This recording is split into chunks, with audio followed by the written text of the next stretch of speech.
If you've been hustling lately, trying to make things happen, you've been listening to all these online gurus and life coaches telling you to go after it, dog, chase the bag. You've been working hard, listening to the best advice on the internet, but all you keep facing is resistance.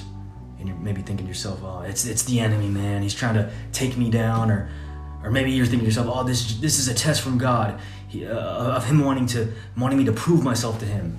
Hey, hold up there, bro. Now look, hey, check it out. I want to give you by the way, look at the fit, bro. Freaking looking like a straight band member from SOS. But no, hey, look, I want to give you a quick perspective that you might never have heard of before. So what if the resistance you keep facing isn't the devil? Or what if it isn't some sort of test to prove how bad you want this certain thing from God? What if it's actually God trying to protect you or guide you for something else? And now look, this message ain't for everybody, so hear me out. I believe you might be here for a reason, and sometimes rejection it's just God's redirection, right? And look, I'm not saying that all resistance is God wanting you to just run and just go do something else entirely different, right? Some of us, we be just chaotically jumping from one ship to another without actually slowing down and seeing what God really wants us to do. And this is why you got to be so attentive to the Holy Spirit. This is why you got to be in prayer. You got to be in your word. You got to be around brothers who are going to help you and point you back to Christ. And the way I kind of see it is like this. It's like, imagine an automatic door that says enter on it, right? Like maybe you're going to the grocery store or something. You walk in there, the doors automatically open. The moment that you walk up to them, they open right away, right? But what happens when you try to go back through the same doors? It usually won't open. In fact, on the other side of the door, it usually says "Do not enter." And if you walk up to it, like literally won't open, because these automatic doors, they're like a one-way thing to keep traffic kind of just going smooth and going nicely, right? But and my wife laughed at this morning, and she said, "It's funny how we'll still go through these doors sometimes. We'll even force the door open manually, even if it says "Do not enter," just because we don't want to walk around and go to the other automatic door. We just want the shortcut. Same with life. A lot of us are out here always seeking shortcuts, easy ways, faster success, quicker results, trying to force doors open that God is saying no. Maybe for you it's that relationship with that girl that hey, she may look cute, but deep down God is saying do not enter. I know it sounds a little inappropriate, but you get what I'm saying. Maybe he's saying don't enter because she's going to be a big distraction in your life. Or maybe it's that business deal that looks exciting, but God's saying do not enter because it'll pull you away from your actual calling. Or maybe it's some kind of just move that you're trying to force out of fear and impulse, and God keeps saying do not enter. Yet what do? You keep trying to kick those doors down, manually overriding God's guidance. And see, we love to force our way in, but what if that resistance is actually God just trying to protect us, or better yet, redirect us to something even greater?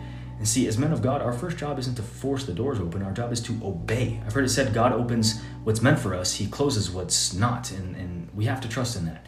And hey, don't get me wrong, obedience doesn't mean life will be perfect or easy, but it does mean it will be simpler. You won't be wasting your energy on the wrong things, right? God doesn't need your hustle to open up doors. He just needs your obedience. Your job isn't to kick down the door constantly. Your job is to just obey and trust. And when he does open that door, then you walk forward with confidence, with boldness. That's when you make your big move, even if it's scary. And see, that right there, that's a whole nother video, whole nother topic. But some of us, God does open up doors for us, like wide open, yet we're too afraid to step through them. But again, hey, another time, another video. But yeah, last note, this video ain't black and white, bro. Like, some of us be like, oh, I feel a little resistance, so that means it's definitely not from God. And it's like, come on, bro, give me a little wiggle room here. What I'm talking about is after you've given your all, given everything, and you've stayed disciplined, you kept pushing, grinding, you've done all that you can do, and things still aren't working out in your favor, hey, you might need to go back to the drawing board here. Or maybe if God just told you no on a specific thing, you need to get back into your prayer time and seek God wholeheartedly, fast, maybe go on a detox, whatever.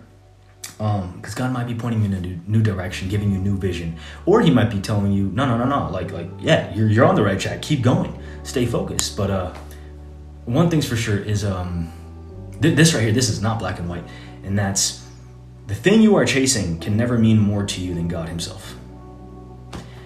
Even if the dream or desire is from God, you can't allow it to take you away from God, right? There's only one who sits on the throne, and if you've forgotten your creator, your king, hey, you might need to take a time out. He might be blocking you because you've put the wrong thing first, and it's time to reprioritize and before moving forward again. So, hey, just some thoughts, bro. Pray about it. Drop in the comments below right now. Say, I'm done forcing doors. I choose obedience. With that said, make sure you join our free men's Christian community down below. And if you want to support this channel, upgrade to the paid version of our community. And when you do that, you get to join me on free calls every single week and with the boys, and you get free access to all my courses. So, hey, appreciate you. Catch you on the next one.